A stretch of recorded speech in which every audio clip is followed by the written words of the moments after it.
ഇപ്പം കേരളത്തിൽ ഒരു പബ്ബ് തുടങ്ങുന്നതിൽ എന്തെല്ലാം പ്രശ്നങ്ങളാണ് കേരളത്തിൽ. അതേസമയം നിങ്ങൾക്ക് തൊട്ടയൽ സംസ്ഥാനത്ത് പോയാൽ ചെറുപ്പക്കാർക്ക് ആവശ്യത്തിന് അവൻ്റെ ജോലി സമയം കഴിയുമ്പോൾ പോയി ഒരു പബ്ബിൽ പോയി ഇത്രയേറെ ഇരിക്കാനുള്ള സ്വാതന്ത്ര്യം, അവർ ജീവിതത്തെ നമ്മൾ കുറച്ച് പ്രായമുള്ളവർ നോക്കി കാണുന്നത് പോലെ അല്ല കാണുന്നു. അവർക്ക് ജീവിതം ആഘോഷിക്കാനുള്ളതാണ്, റിലാക്സ് ചെയ്യാനുള്ളതാണ്, തൊഴിലിന് ശേഷം സ്വസ്ഥമായിട്ടിരിക്കാനുള്ളത്. അതിനുള്ള സൗകര്യങ്ങൾ കേരളത്തിലില്ല എന്നുള്ളത് രണ്ടാമത്തെ കാര്യം.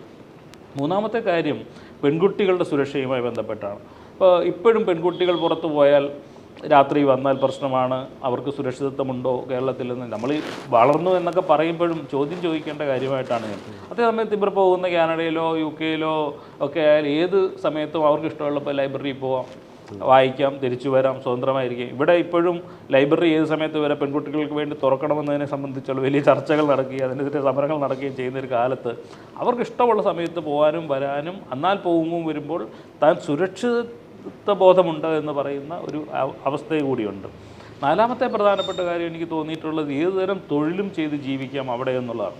കേരളത്തിൽ നമ്മൾ ഇത്രത്തോളം വളർന്നു എന്ന് പറയുമ്പോൾ പോലും യഥാർത്ഥത്തിൽ വൈറ്റ് കോളർ ജോലിയോടും ഇപ്പോൾ നമുക്ക് IT ജോലിയോടും എന്തോ ഒരു വലിയ പാഷൻ ഉണ്ടായിട്ടുണ്ട് എന്നുള്ളത് യാതൊരു സംശയവുമില്ല. പക്ഷേ ഇവർ ഇതേ സമയത്ത് പഠിക്കാൻ പോയിട്ട് അവിടെ റെസ്റ്റോറൻറ്റിൽ പാത്രം കഴുകുകയോ ബാറിൽ പോവുകയോ കോഫി ഷോപ്പുകളിൽ പോവുകയോ ഏതുതരം ജോലി ചെയ്യുന്നതിനും അവർക്ക് മടിയില്ല. അവർക്കും മടിയില്ല, പക്ഷേ കേരളീയ സമൂഹം അത് അംഗീകരിക്കുന്നില്ല എന്നുള്ളതാണ് പ്രശ്നം. ആ പ്രശ്നത്തെ മറികടക്കാൻ കൂടി അവരവിടെ പോകുന്നുണ്ട്. അവരുടെ പകുതി സമയം പഠനവും പകുതി സമയം തൊഴിലുമായിട്ട് പോകുന്നു. അതിന് ശേഷമാണെങ്കിലും പഠനത്തിന് ശേഷമാണെങ്കിലും ഏതെങ്കിലും ഒരു തൊഴിൽ ചെയ്ത് അവിടെ ജീവിക്കാം എന്നവർ തീരുമാനിക്കുന്നു. കാരണം ആ രാജ്യങ്ങളിൽ ഏതുതരം തൊഴിലിനും തുല്യ പ്രാധാന്യമുണ്ട് എന്നുള്ള ഒരു പ്രധാനപ്പെട്ട കാര്യമാണ്. നമ്മുടെ രാജ്യത്ത് ഇപ്പോഴും അത് സംഭവിച്ചിട്ടില്ല എന്നുള്ളൊരു കാര്യം. അടുത്ത പ്രധാനപ്പെട്ട കാര്യം എന്ന് പറയുന്നത് ഗൾഫ് രാജ്യങ്ങളിലേക്ക് പോയ ബഹുഭൂരിപക്ഷവും ഒറ്റയ്ക്ക് ജീവിച്ചവരാണ്. അവൻ്റെ കുടുംബം എവിടെയായിരുന്നു, അവൻ്റെ കുട്ടികൾ എവിടെയായിരുന്നു, അവൻ്റെ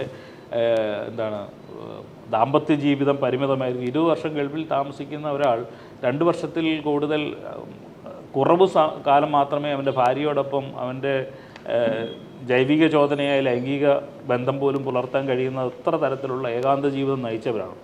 അത് തൻ്റെ അച്ഛനും അമ്മയും അല്ലെങ്കിൽ തൻ്റെ സഹോദരന്മാരോ അല്ലെങ്കിൽ തൻ്റെ മുതിർന്നവരൊക്കെ അത്തരം ജീവിച്ചവരാണോ എന്ന് തിരിച്ചറിഞ്ഞ ഒരു സമൂഹമാണ്. തങ്ങൾ അങ്ങനെ ജീവിക്കാൻ ആഗ്രഹിക്കുന്നില്ല എന്ന് പുതിയ തലമുറ മനസ്സിലാക്കുകയും തൻ്റെ പങ്കാളിയെ കൂടി തൻ്റെ മക്കളെ കൂടി ചേർത്ത് വളർന്ന് ജീവിക്കാവുന്ന ഒരു ജീവിതം കിട്ടുന്ന രാജ്യങ്ങളിലേക്ക് പോകാൻ തങ്ങൾ ആഗ്രഹിക്കുന്നു, അത്തരം ജീവിതങ്ങൾ പടുത്തുയർത്താൻ ആഗ്രഹിക്കുന്നുവെന്ന് അവർ തീരുമാനിക്കുകയും അത്തരം രാജ്യങ്ങളിലേക്ക് ചേക്കേറുകയും ചെയ്യുന്നു. അവസാനത്തെ പ്രധാനപ്പെട്ട കാര്യം വാർദ്ധക്യകാല സുരക്ഷതയാണ്. കേരളത്തിൽ ഇന്ന് നേരിടുന്ന ഏറ്റവും വലിയ പ്രശ്നമെന്ന് പറയുന്നത് ഈ വാർദ്ധക്യകാലത്ത് ആരുണ്ട് തങ്ങളെ നോക്കാൻ എന്നുള്ള ഒരു പ്രശ്നമാണ്. സ്റ്റേറ്റ് ആ ഉത്തരവാദിത്വം ഏറ്റെടുക്കുന്നുണ്ടോ? മക്കൾക്ക് പലപ്പോഴും കഴിയുന്നില്ല, അവർ പല ദേശങ്ങളിലേക്ക്